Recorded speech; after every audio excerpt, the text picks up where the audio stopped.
పాలమూరు బిడ్డ గత 2 రోజులుగా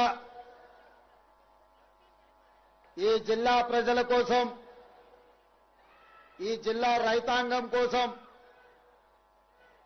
తాగునీరు, సాగునీరు, పడవబడ్డ ప్రాజెక్టుల యొక్క ప్రణాళికను పరిశీలిస్తూ ప్రతి రైతుతో మాట్లాడుతూ ప్రభుత్వ ప్రణాళికలను పరిశీలించుకుంటూ పరిష్కారం కోసం సూచనలు చేస్తూ ఈనాడు పాలమూరు రంగారెడ్డి ఎత్తిపోతల పథకంలో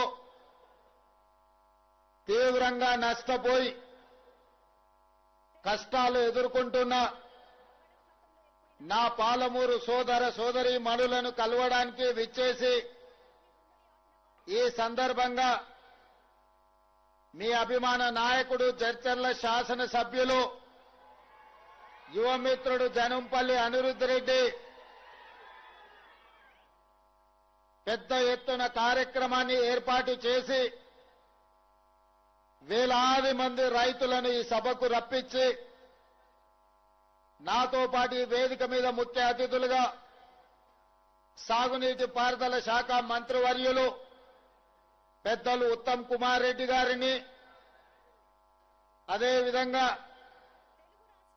సహచర మంత్రివర్గ సభ్యులు జూపల్లి కృష్ణారావు గారిని, మరో సహచర మంత్రివర్గ సభ్యులు వాకిటి శ్రీహరి గారిని, planning commission vice chairman Jillella Chinnareddy గారిని, శాసన మండలి సభ్యులను, జిల్లా మొత్తం శాసన సభ్యులను, వివిధ కార్పొరేషన్ల చైర్మన్లను, పార్టీ ముఖ్యమైన నాయకులను, వేలాది మంది మా పాలమూరు ఆడబిడ్డలను ఆహ్వానించి ఇంత పెద్ద ఎత్తున సభను ఏర్పాటు చేసినందుకు మీ అభిమాన నాయకుడిని అనిరుద్ధ్ రెడ్డిని మనస్ఫూర్తిగా నేను అభినందిస్తున్నా. మిత్రులారా, మీ అందరికి గుర్తుండే ఉండొచ్చు, 2009న కరీంనగర్ జిల్లాలో ఓడిపోతా అని అక్కడ ఇచ్చిన ప్రజలకు మాట నిలబెట్టుకోలేదని, మళ్లీ వాళ్ళ చేతికి దొరికితే చీల్చి చింత గడతారని అక్కడి నుంచి ఇక్కడికి ఒక నాయకుడు వచ్చిండు. తెలంగాణ ఉద్యమం పేరు చెప్పిండు. పాలమూరు జిల్లా వలసల గురించి, మన ఆత్మహత్యలు చేసుకుంటున్న రైతుల గురించి, కాలిపోతున్న మోటార్ల గురించి, పేలిపోతున్న ట్రాన్స్ఫార్మర్ల గురించి ప్రస్తావించి పార్లమెంటు సభ్యుడిగా గెలిపిస్తే పార్లమెంటులో తెలంగాణ రాష్ట్రాన్ని సాధించడానికి ప్రయత్నం చేస్తా, నన్ను ఆశీర్వదించండి అని మన దగ్గరకు వచ్చిండు. వలసల కష్టాలు మనకు తెలుసు, ఆత్మహత్యల కష్టాలు నష్టాలు మనకు తెలుసు. మనం వలసలు పోయే వాళ్ళమైనా కరీంనగర్ జిల్లా నుంచి వలస వచ్చిన కేసీఆర్ ను పాలమూరులో ఊరు లేకపోయినా, పార్లమెంటులో నోరెత్తకపోయినా గుండెల్లో పెట్టి చూసుకొని భుజాల మీద మోసి పాలమూరు పార్లమెంటు నుంచి పార్లమెంటు సభ్యుడిగా ఆనాడు మనందరం కష్టపడి గెలిపించినాం. గెలిచిన చంద్రశేఖరరావు గారు 5 సంవత్సరాలు పార్లమెంటు సభ్యుడిగా ఉన్నా 5 సార్లు కూడా మన జిల్లాకు మనల్ని కలవడానికి రాలేదు. అయినా మనం ఏమనుకోలే, పార్లమెంటులో తెలంగాణ రాష్ట్రం గురించి మాట్లాడతాడు కదా, రాష్ట్రం వస్తే తప్పకుండా గుర్తు పెట్టుకొని మన జిల్లాని బాగు చేస్తాడు కదా అని ఏ రోజు కూడా మనం బాధపడలే.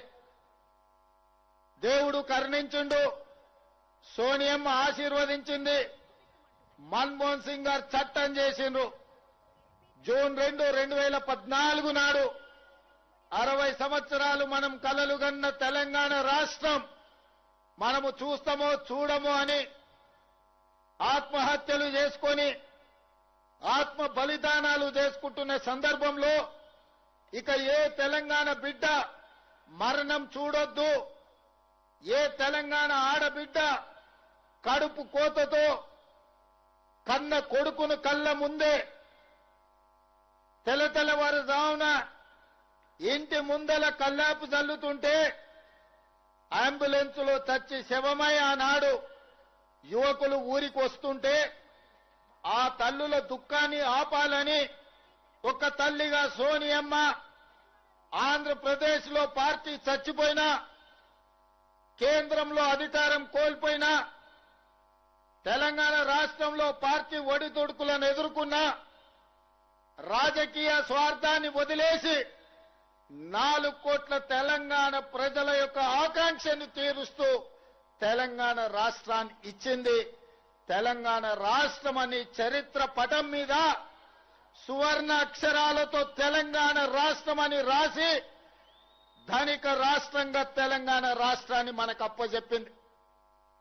ధనిక రాష్ట్రంగా ఉన్న తెలంగాణ రాష్ట్రానికి తెలంగాణ ప్రజలు మేకవన్న పులిని చంద్రశేఖరరావును గుర్తించక గొర్రె కషాయాన్ని నమ్మినట్టుగా ఒక్కసారి కాదు 2 సార్లు తెలంగాణ రాష్ట్రానికి ముఖ్యమంత్రిగా చేసిన 10 ఏళ్లు 8 లక్షల కోట్ల రూపాయలు చేతికిస్తే పాలమూరు జిల్లాలో ఉన్న ఏ ఒక్క ప్రాజెక్టును కూడా ఆనాడు పండిట్ జవహర్లాల్ నెహ్రూ గారు మొదలుపెట్టిన ప్రాజెక్టు నుంచి మొదలు పెడితే జలయజ్ఞంలో డాక్టర్ వైఎస్ రాజశేఖర రెడ్డి ప్రారంభించిన ప్రాజెక్టుల వరకు ఏ ఒక్క ప్రాజెక్టును కూడా పూర్తి చేయలే.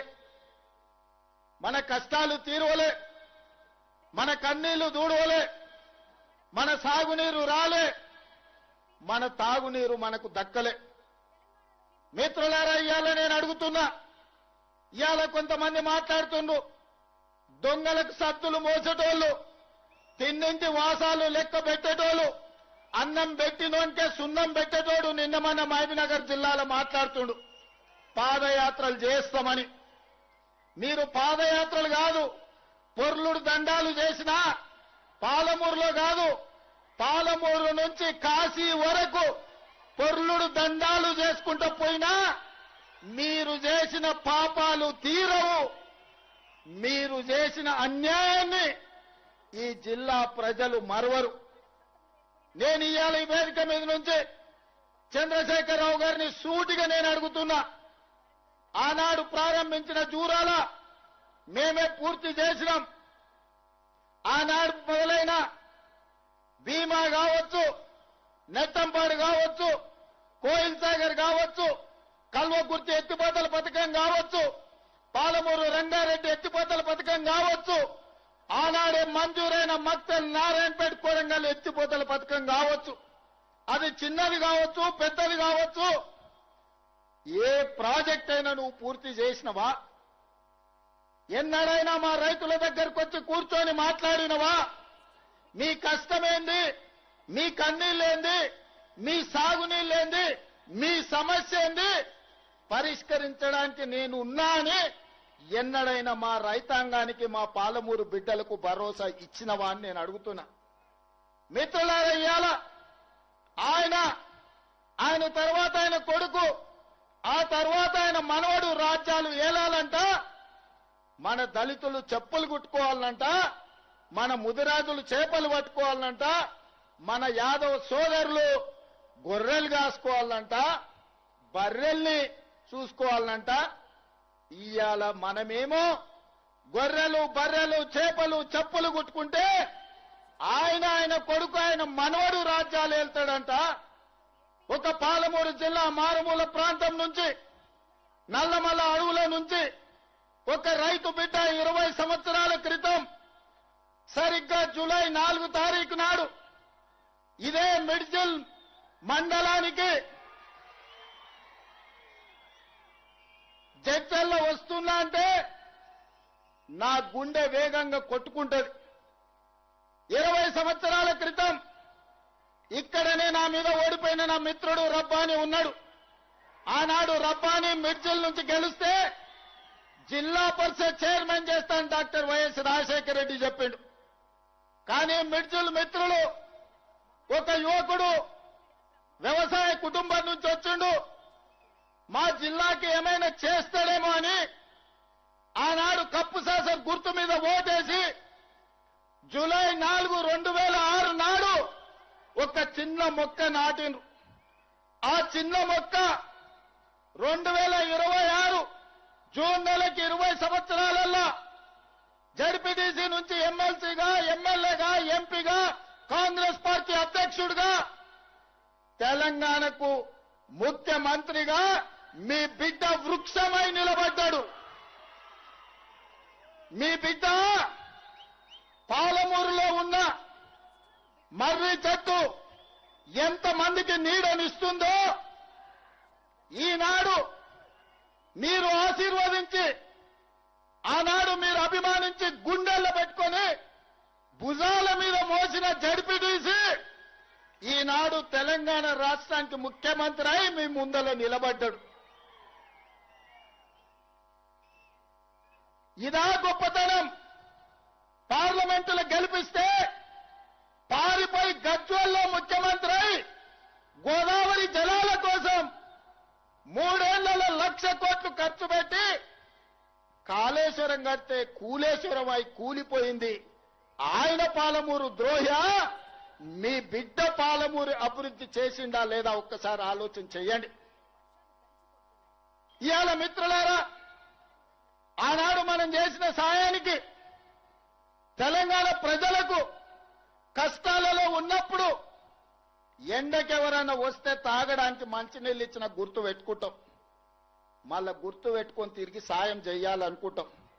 చేతనైన సాయం చేస్తాం.